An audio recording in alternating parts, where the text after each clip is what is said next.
बड़ा होगा नहीं तुम खाना बोला माइक चालू करो, माइक चालू है, चालू। इस्माइल साहब, रुकने असेंबली मालेगांव महाराष्ट्र मजलिस इत्तेहादुल मुस्लिमीन, जनाब साबिर भाई साहब सदर गुजरात मजलिस इत्तेहादुल मुस्लिमीन, हैदराबाद के रुकने असेंबली जनाब जाफर हुसैन मेराज साहब, साबिका रुकने असेंबली महाराष्ट्र जनाब वारिस पठान साहब, और कराम मशाइखीन उज़्ज़ाम,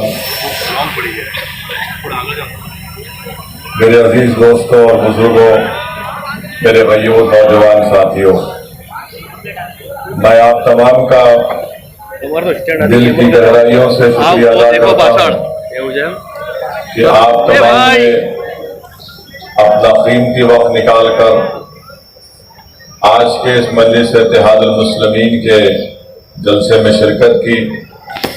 मैं आपका शुक्रिया अदा करता हूं और अल्लाह से दुआ करता हूं कि अल्लाह सुब्हानहू व तआला आपके दिलों में जो अल्लाह ने अपने फजल से मजलिस इत्तेहादुल मुस्लिमीन के लिए जो मोहब्बत पैदा की, ये मोहब्बत अल्लाह सुब्हानहू व तआला इसको कायम और दायम रखे।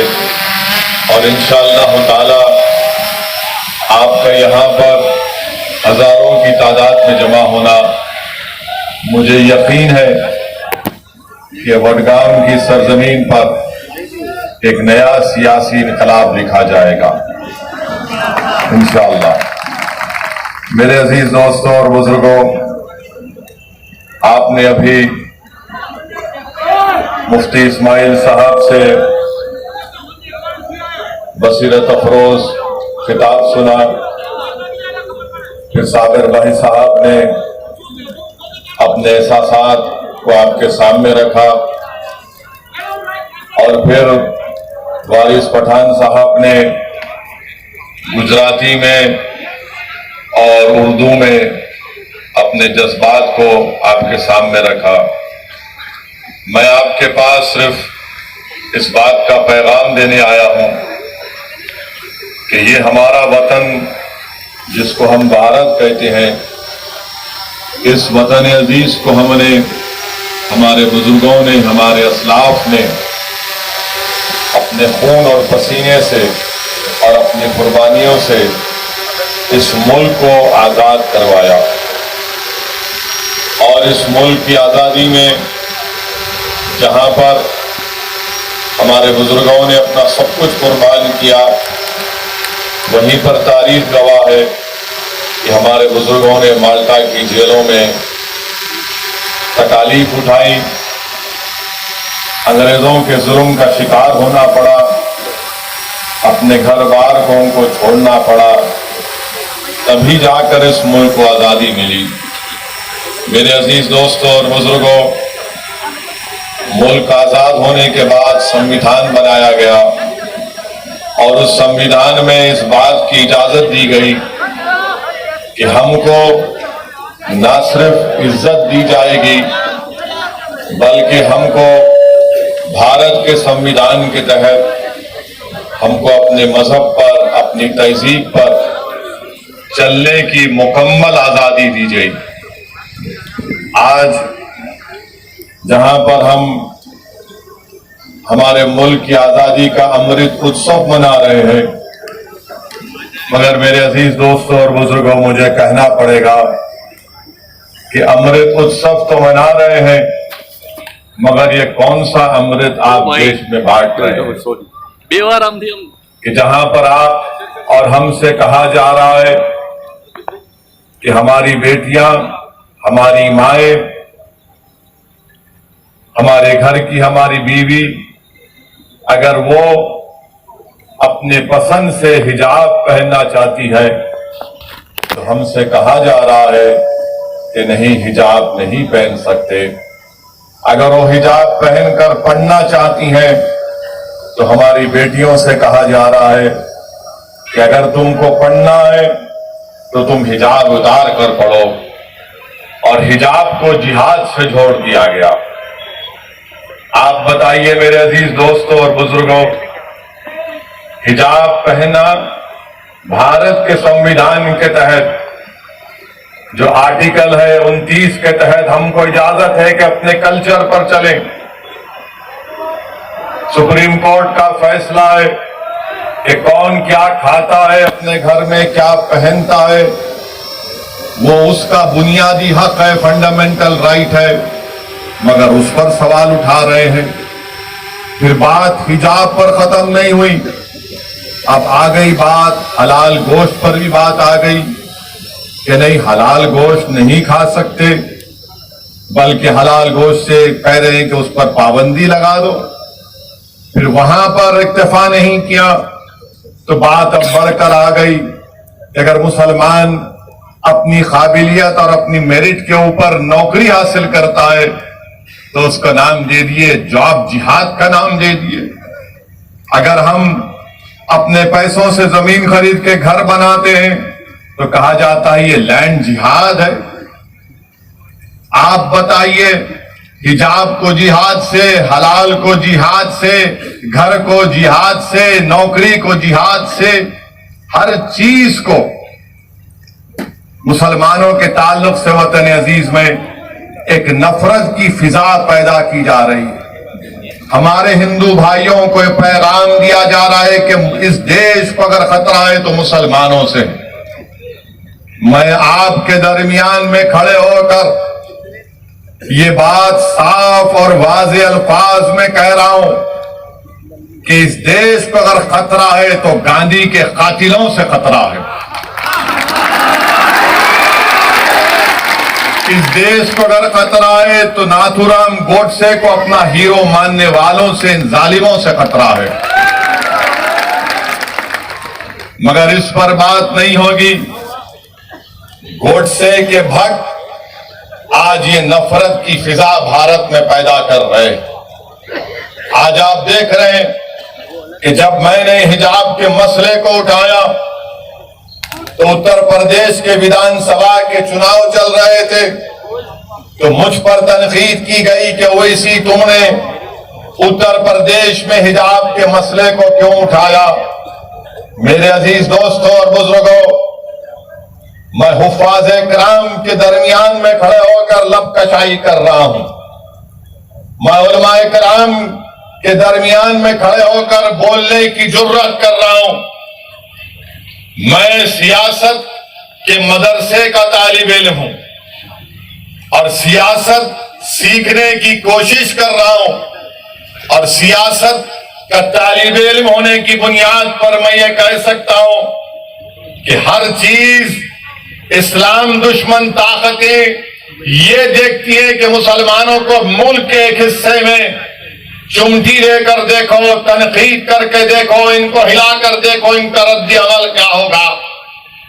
जब मैंने हिजाब के खिलाफ आवाज उठाई और कहा कि हिजाब हम पहनेंगे, हमारी बेटी, हिजाब हमारा बुनियादी हक है, अगर आज हिजाब पर खामोश हो जाओगे तो कल कहेंगे दाढ़ी बहुत लंबी है, कम कर लो।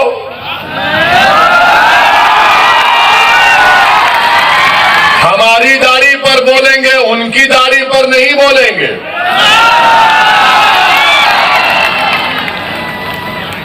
कल कहेंगे कि नहीं टोपी बड़ी ठीक नहीं है, टोपी उतार लो। तो ये कोशिश जो मुल्क में की जा रही है वो क्या है? तनकीद करने वालों करो मुझ पर तनकीद, मगर हिजाब को क्यों टारगेट किया जा रहा है? क्योंकि मुसलमानों का कल्चर उनसे छीन लिया जाए, मुसलमानों की तहजीब को उनसे छीन लिया जाए। जब मुसलमानों को उनकी तहजीब और तमद्दुन से दूर कर दिया जाएगा तो मुसलमान क्या रहेगा? एक जिंदा लाश रहेगा।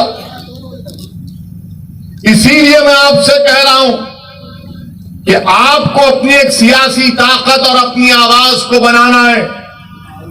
मैं आपको खुलकर कह रहा हूं, याद रखो मेरी इस बात को आप, कि हम हुकूमत को नहीं बदल सकते, मगर हम अपने वोट से हमारे दलित भाइयों को और हमारे सेकुलर रखने वाले हिंदू भाइयों को साथ लेकर अपनी पार्टी के नुमाइंदों को कामयाब करके गुजरात की विधानसभा भिजा सकते हैं, ताकि वो गुजरात की विधानसभा में खड़े होकर आपके इंसाफ का मुतालबा कर सके, आपकी आवाज बन सके, आपके तालीम के मसलों को उठा सके, आपके जिंदगी और मौत और हयात के फैसले जहां पर हो रहे वहां पर आपकी आवाज को रख सके। इसीलिए मैं आपसे अर्ज कर रहा हूं कि सियासी ताकत को पैदा करिए, सियासी नुमाइंदों को कामयाब करिए। तनकीद करने वाले तनकीद करते रहेंगे, मगर मैं दलाइल के साथ अपनी बात को हमेशा रखता आया हूं और आज भी रखने की कोशिश करूंगा। मेरे अजीज दोस्तों और बुजुर्गों, आज आप देख रहे हैं कि ज्ञानवापी मस्जिद का मसला उठा दिया गया। जब मैंने उस पर कहना शुरू किया तो फिर से उंगलियां उठाना शुरू कर दिए, तनकीद करना शुरू कर दिए कि आखिर तुम क्यों बोल रहे हो। तो फिर आप बोलो ना, जो मुझे खामोश रहने के लिए कह रहे आप क्यों नहीं बोलते। हिजाब के मसले में आपको बोलना चाहिए था, आप नहीं बोले। हलाल गोश्त का मसला आपको बोलना था, आप नहीं बोले। नौकरियां मिल रही है नौजवान मुसलमान को तो कहा गया जॉब जिहाद आपको बोलना चाहिए था, आप नहीं बोले। अब मस्जिद का मसला आया तो हम जब दलाइल के साथ मस्जिद की बात करते तो कहते तुम क्यों बोल रहे हो। अरे याद रखो, मैं बोलूंगा, मैं इसलिए बोलता हूं, मैं इसलिए बोलता हूं क्योंकि मैं जिंदा हूं, मुर्दा नहीं हूं। मैं इसलिए बोलता हूं कि मेरे जमीर को मैंने अभी बेचा नहीं है, ना कभी बेचूंगा इंशाअल्लाह ताला। मैं इसलिए बोलता हूं कि मैं सिर्फ अल्लाह से डरता हूं, किसी मोदी से योगी से नहीं डरता हूं। मैं इसीलिए बोलता हूं क्योंकि भारत का संविधान जिसको बाबा साहिब अम्बेडकर ने बनाया, मुझे फ्रीडम ऑफ एक्सप्रेशन की इजाजत है और मैं खुलकर अपनी बात को रखना चाहता हूं। हाँ, तुमको अगर मेरी बात पसंद नहीं आती है तो अपने कान में उंगलियां रख लो, मगर तुम मेरी जबान को बंद नहीं कर सकोगे। तो याद रखिए, अगर आज आप ये सोच कर आए कि हम इसका भाषण सुनेंगे तो मैं आपसे अपील कर रहा हूं कि मैं कोई खव्वाल नहीं हूं, कोई गाने वाला नहीं हूं कि आप मेरी आवाज को सुनकर वाह वाह हासिल करने में नहीं आया हूं। मैं इसलिए आया हूं और आता रहूंगा वडगाम को कि आप इस सरजमीन पर अपने एक सियासी लीडर को पैदा करिए, अपनी क़यादत को मजबूत करिए गुजरात में। मेरे अजीज दोस्तों और बुजुर्गों, मस्जिद का मसला आया, मस्जिद तो मेरी है ना, मस्जिद तो मेरी है। और ज्ञानवापी मस्जिद के बारे में टीवी चैनल पर बहुत शाम में 6 बजे, रात में 9 बजे बैठकर ये बहुत दर्ज देते हैं, ये हमको सिखाते हैं मस्जिद क्या है क्या नहीं है। मकसद क्या है कि बीजेपी को और तमाम इन पार्टियों को ये लोग बचाने का काम करते हैं।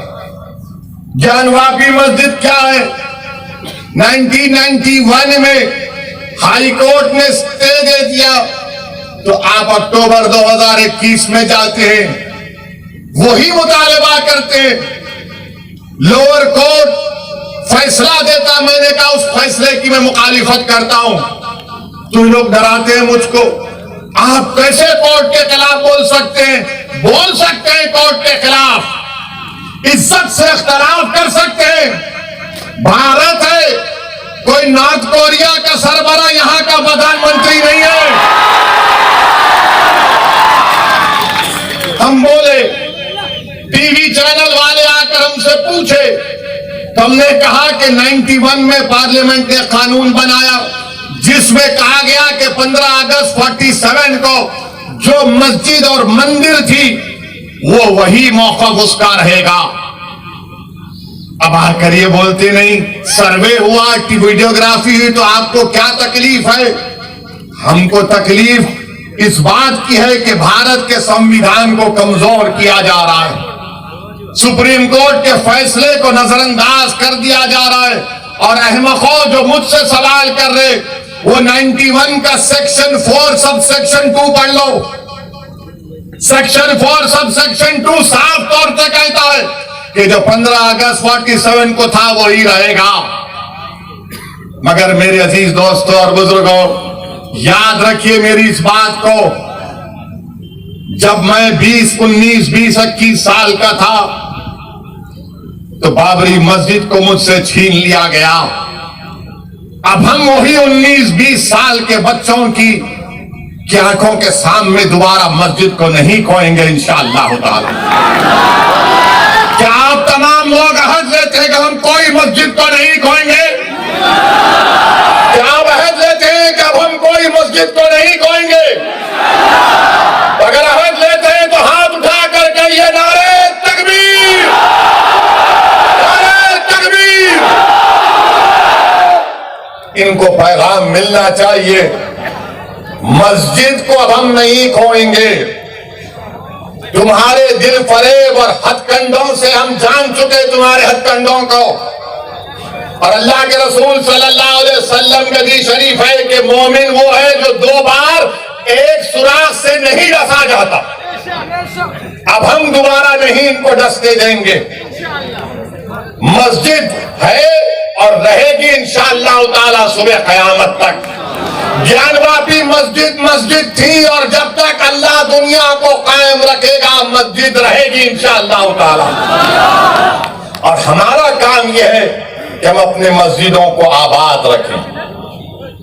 हमारी भी जिम्मेदारी है कि रमजान हो गया तो मस्जिद के दरो दीवार तरसती है कि कहां गए वो लोग जो रमजान के 30 दिन अल्लाह के घर में आकर सर्वसजूद हो रहे थे।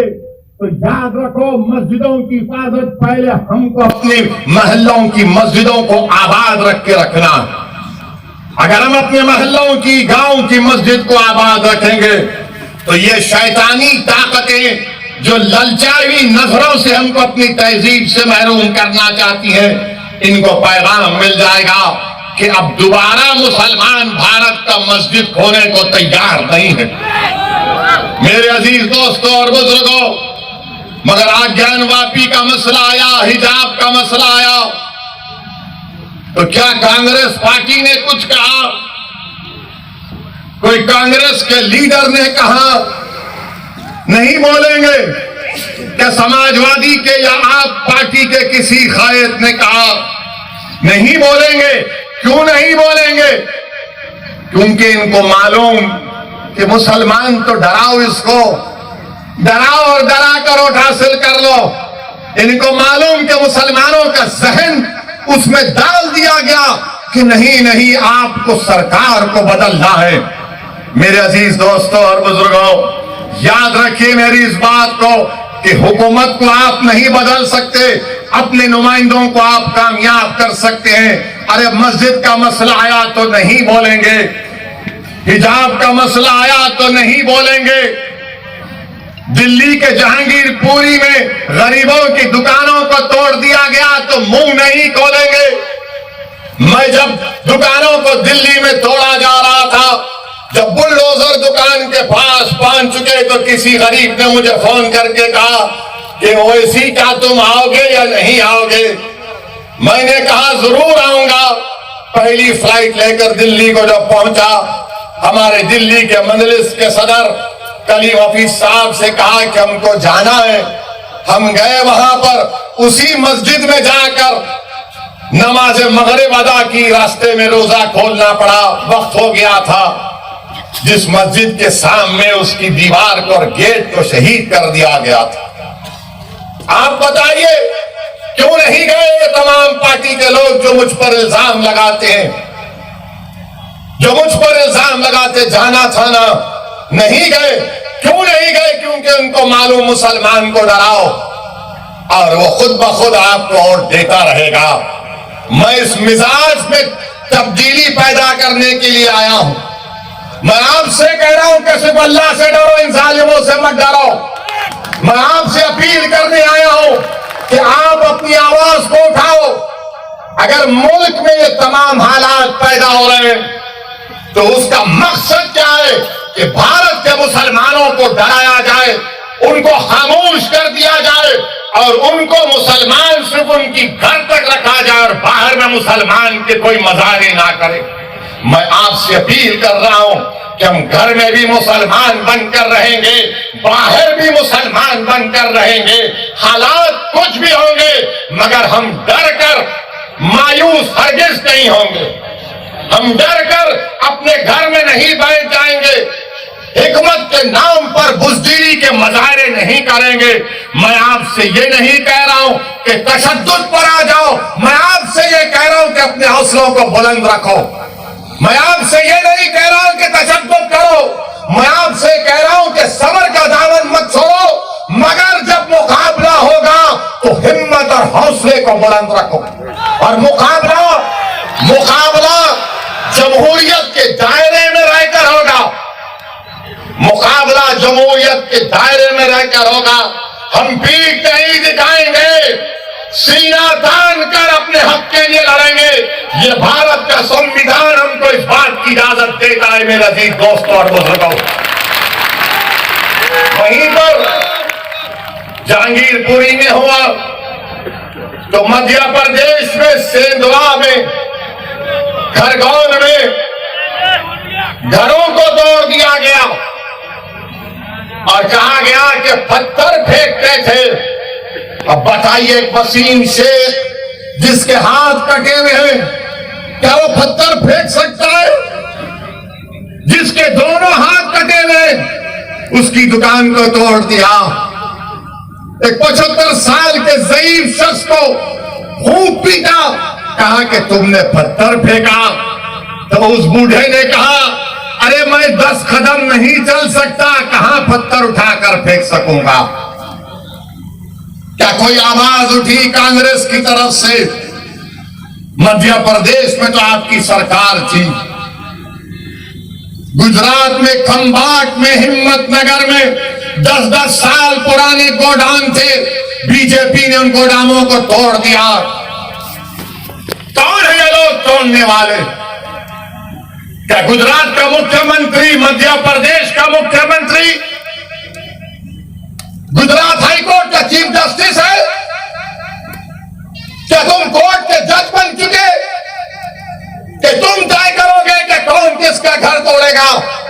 अरे आज तुम गरीबों का घर तोड़ रहे हो, याद रखो अल्लाह देख रहा है, अल्लाह देख रहा है। फिरौन को भी अपनी ताकत पर गुरूर था, नमरूद को भी था, यजीद को भी था, मगर सबका इख्तियार चला गया। अगर आज कोई इख्तियार के नशे में चूर होकर कह रहा है कि घर तोड़ दूंगा, तुम कितने घर तोड़ोगे बताओ? तुम घर तो तोड़ सकते मगर याद रखो, इख्तियार तुम्हारी हाथ से छीना जाएगा इंशाअल्लाह ताला। इख्तियार किसी के पास नहीं रहता। बड़े बड़े लोग आकर चले गए। जब अलेक्जेंडर दुनिया से जा रहा था, जिसने आधी दुनिया को फतेह किया, तो उसने एक वसीयत की थी कि जब तुम मेरे जनाजे को लेकर जाओगे तो मेरे हाथ को खुले रखना। लोगों ने पूछा, अलेक्जेंडर द ग्रेट, इसमें क्या हिकमत है? तो उसने कहा कि जिसने आधी दुनिया को फतेह किया, मैं पैगाम ये देना चाहता हूं कि मैं जब दुनिया छोड़ के जा रहा हूं तो मेरे हाथ खाली है, मेरे हाथ में कुछ भी नहीं। तो याद रखो, जुल्म करने वालों, जुल्म को रोको। उस खरगोन में, बल्कि उत्तराखंड, खरगोन और उत्तराखंड में हमारी एक मां ने कहा, क्या कहा उस मां ने? मैं बार बार जब उसका वीडियो देखता हूं तो मेरे रोंगटे खड़े हो जाते। हमारी उस मां ने कहा कि मैं सब्र कर लूंगी, अल्लाह नहीं करेगा इंशाअल्लाह। उस मां ने कहा कि मैं सब्र कर लूंगी, अल्लाह नहीं करेगा। और मैं आपसे अपील कर रहा हूं कि अल्लाह पे तवक्कल करो। जिद्दोजहद करो मेरे भाई, मेरी मां और बहनें, जिद्दोजहद करो। सूरह आल इमरान में अल्लाह फरमा रहा है कि सब्र करो, कमर बस्ता हो जाओ और सिर्फ अल्लाह से डरते रहो। हमको जिद्दोजहद करना है। अगर आप समझेंगे मैंने कांग्रेस पार्टी है, ये कांग्रेस पार्टी है क्या, मुझे बताओ आप, है क्या कांग्रेस पार्टी, बताइए। उनके मोहतरम बेचारे हर थोड़े दिन को कहीं ना कहीं गायब होकर निकलते।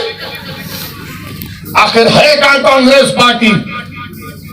लोग हम पर इल्जाम लगाते हैं कि ओवैसी के आने से गुजरात में ऐसा हो जाएगा, ओवैसी मजलिस के आने से वो बीजेपी को फायदा हो जाएगा। मैं कांग्रेस पार्टी से पूछना चाह रहा हूं, आपने गुजरात में आखिरी मर्तबा सरकार कब बनाई थी? बताओ कांग्रेसियों, तुमने गुजरात में आखिरी मर्तबा अपनी सरकार कब बनाई थी? आपको मालूम है? कितने साल हो गए? कितने साल हो गए? बच्चे तो नहीं देखे और नहीं देखेंगे इंशाअल्लाह। आप जो बुजुर्ग देखे वो देख चुके, वो भी नहीं देखेंगे। इतने सालों से ओवैसी नहीं आया, इतने सालों से साबिर नहीं आया, इतने सालों से मजलिस नहीं आई। आप कैसे हार गए? कैसे हार गए? क्या मेरे अजिन्नात आकर आपको बोले कि बीजेपी को वोट डालो? क्या मुफ्ती इस्माइल के मौकिल आकर आपको बोले? फिर कैसे आ रहे आप? इसका कोई जवाब नहीं है इनके पास। मगर अब जब आ रहे हैं तो कह रहे हैं देखो हमारे खाली 3 एमएलए हैं, तुम क्यों आए? आप भीख मांग रहे क्या मेरे से? 3 आपके एमएलए हैं, अगर मजलिस उसको 12 कर देगी तो आपका ही फायदा है ना इंशाअल्लाह ताला मजलिस के। हम 3 नहीं चाह रहे, हम बढ़कर चाह रहे हैं, हम अपना हिस्सा चाह रहे हैं। अगर हमारे गुजरात के पटेल भाई मुसलमानों की उनकी आबादी 1 है और उनके 47 एमएलए जीत सकते हैं और हमारे 3 क्यों जीत रहे बताओ? कौन डील कर रहा है? कौन डील कर रहा है? मेरे अजीज दोस्तों और बुजुर्गों, और फिर कांग्रेस के 12 एमएलए बीजेपी में भाग गए। मेरे से पूछ कर गए थे क्या? 12 भाग गए। क्या मैंने उनको बिठाकर हैदराबाद की बिरयानी खिलाई?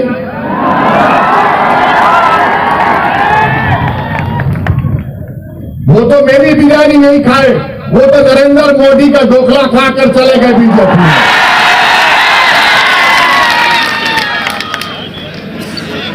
अब कांग्रेस पार्टी कुछ नहीं बोलेगी इस पर कि आप क्यों आ रहे?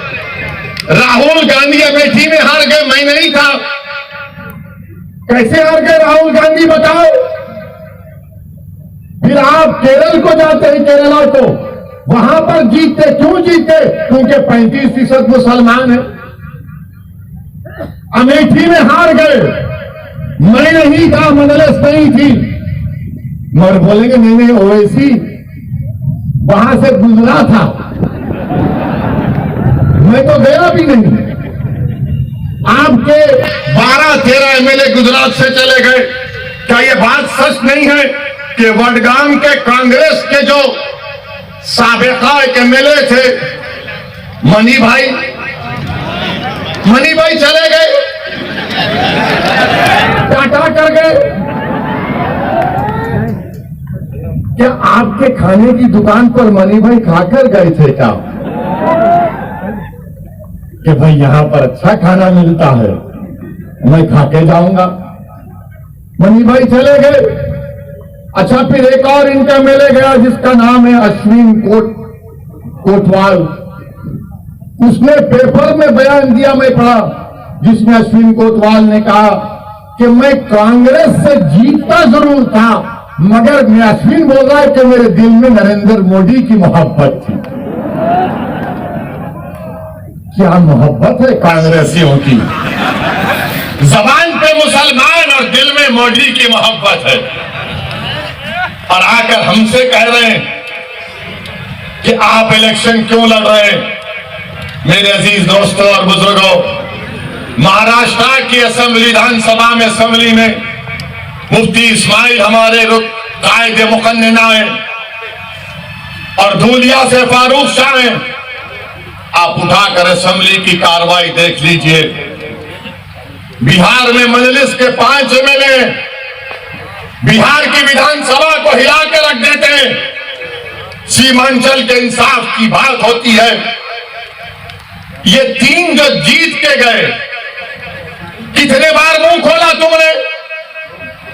कितने बार तुमने हक और इंसाफ की बात की? भारत की पार्लियामेंट में 540 की लोकसभा है, सिर्फ 2 रुकने लोकसभा है मजलिस के मेयर इम्तियाज जलील साहब। अब जब दोनों में से कोई एक खड़ा हो जाता है 5-6 मिनट के लिए बोलने के लिए, तो बीजेपी के 300 एमपी खड़े हो जाते हैं। क्या बोलेगा सुनने के लिए? हम सिर्फ 5-6 मिनट बोलते, 5-6 मिनट, और सब खड़े हो जाते हैं। कौन नरेंद्र मोदी के सामने एनपीआर एनआरसी के कानून को फाड़ दिया? क्या कांग्रेसियों ने पढ़ा था? अमित शाह बैठे हुए, मैंने कहा यह कानून काला कानून है, मैं नहीं मानता, इसको फाड़ूंगा।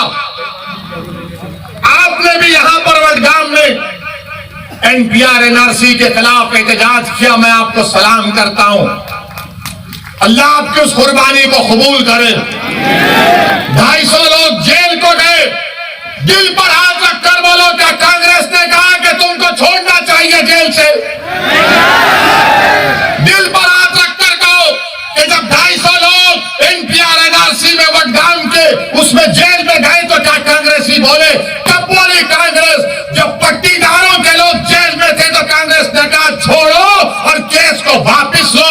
मगर जब वडगाम का मुसलमान जेल में था तो तुमको पट्टीदार की जबान और उनसे मोहब्बत और हमारे से मोहब्बत नहीं। ये फर्क है, याद रखो आप। यकीनन बीजेपी को हराना है। कौन कह रहा नहीं हराना है?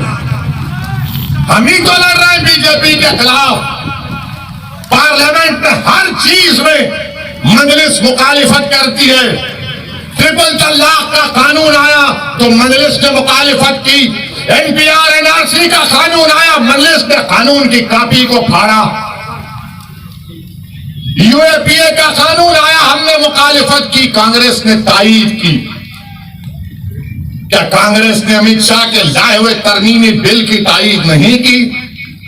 तायीद की। और आज आप हम पर उंगलियां उठाते हैं। मेरे अजीज दोस्तों और बुजुर्गों, मेरी जिंदगी का एक ही मकसद है कि मेरी जमात का पैगाम यही है कि आपके सियासी नुमाइंदे कामयाब होकर जिला परिषद हो, असेंबली हो, पार्लियामेंट हो, जाना चाहिए। आपकी आवाज सुननी चाहिए। अगर आप नहीं आवाज उठाएंगे और सिर्फ कहेंगे कि हम सिर्फ आंसू बहा देंगे डर कर, याद रखिए आप जमहूरियत में हैं, लोकतंत्र में हैं। आपको अपना हक मिलना चाहिए। और हक कैसे मिलेगा? जब आप अपने वोट से अपनी पार्टी के नुमाइंदों को कामयाब करेंगे। मेरे अजीज दोस्तों और बुजुर्गों, यही मजलिस इत्तेहादुल मुस्लिमीन का पैगाम है। अब मुझे किसी ने पूछा कि ये ज्ञानवापी के नीचे क्या देखना चाह रहे, ताजमहल के नीचे क्या देखना चाह रहे, कुतुब मीनार के नीचे क्या देखना चाह रहे, तो सोशल मीडिया पर मैंने ये पढ़ा, मेरे को नहीं मालूम, वल्लाहु आलम। किसी ने कहा सोशल मीडिया पर लिखा कि वो ताजमहल देखने गया था, आगरा के ताजमहल के जो क्यूरेटर जिम्मेदार थे उनके साथ, उनका रिश्तेदार था। तो उस लड़के ने कहा, लिखता है कि मैं ताजमहल के नीचे जाना चाह रहा था। तहखाने में। तो उसको डायरेक्टर ने कहा कि देखो सेल फोन की इजाजत नहीं है, सेल फोन रख दिए। फिर जब नीचे गए तो फिर चेक किया गया कि क्या सेल फोन है, नहीं था। फिर जब दरवाजा खोलने की बात आई तो कहा दरवाजा नहीं खोलेंगे, उस पे गवर्नमेंट ऑफ इंडिया का मोहर है। उनसे कहा गया कान लगाकर सुन लो। तो उस लड़के ने ताजमहल के तहखाने में जो कमरा है उसमें कान लगाकर सुना, और वो खुद सोशल मीडिया पे लिख रहा है कि उसने बड़ी खूबसूरत इंसान की आवाजें सुनी, उसने बड़ी खूबसूरत इंसान की आवाजें सुनी। और वो क्या कह रहे थे ताजमहल से कि चौकीदार को बोलो नौकरियां नहीं है नौजवानों के पास, चौकीदार को बोलो कि पेट्रोल को कीमतों को कम करें। आवाज सुरीली आवाज आ रही थी कि चौकीदार से बोलो कि महंगाई बहुत बढ़ गई, कम करो। और फिर बाद में आवाज आई कि चौकीदार चोर भी है। ये मैं नहीं, वो तो लिखा है। मुझ पर केस नहीं बुक कर सकते आप, सोशल मीडिया में आया है। ताजमहल के तहखाने में क्या है? अमा यार हमारे घर में चिराग नहीं जल रहा है गरीबों के, तुमको ताजमहल के तहखाने की फिक्र है, कुतुब मीनार की फिक्र है, तुमको हर चीज की फिक्र है, मगर भारत के गरीबों की फिक्र नहीं। देश के प्रधानमंत्री को अय्यूब पटेल की बेटी की तकलीफ को देखकर देश के प्रधानमंत्री भावुक हो जाते हैं, मगर खंभात और हिम्मत नगर में उन गरीबों को जो धूप में आज अपनी जिंदगी गुजार रहे हैं, जिनके घरों को तोड़ दिया गया, देश के प्रधानमंत्री क्या आपके आंख में आंसू नहीं आएंगे? क्या आपके आंख में आंसू सिर्फ टीवी कैमरा को देखकर आएंगे?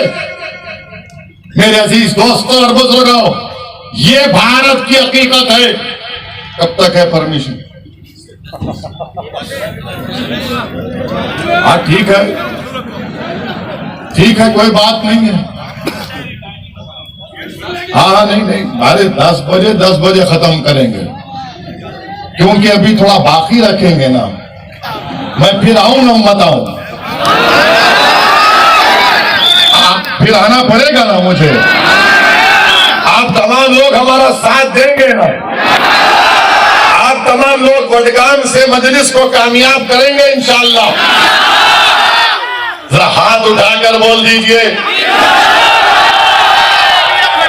मेरे अजीज दोस्तों और बुजुर्गों, मैं आपसे सिर्फ इतना ही कह रहा हूं कि अपनी सियासी आवाज को बनाइए। मेरी जिंदगी का, आपकी जिंदगी का कोई भरोसा नहीं है। जब हम उत्तर प्रदेश में थे तो 6 गोलियां चलाई गई, अल्लाह का करम था बच गए। तो ये जालिम बोले नहीं, नीचे क्यों चलाए? तो मेरे प्यारे, कभी तुम अपने घर में खुद अपनी बीवी को बोलो कि बेगम मैं गाड़ी में बैठता हूं, जरा मेरे पैर के करीब मार के दिखाओ। एक पटाखा इनको फूटता है तो रात भर नींद नहीं आती। तो बहरहाल अजीज दोस्तों और बुजुर्गों, आपका तहे दिल से शुक्रिया कि आप तशरीफ लाए। मैं आपको सलाम करता हूं और आपसे वादा कर रहा हूं कि वडगाम को फिर से आऊंगा और आपके किसी एक दुकान में बैठकर खाना भी खाऊंगा। अस्सलाम वालेकुम व रहमतुल्लाहि व बरकातहू। आप लोग अपनी जगह बैठ जाइए।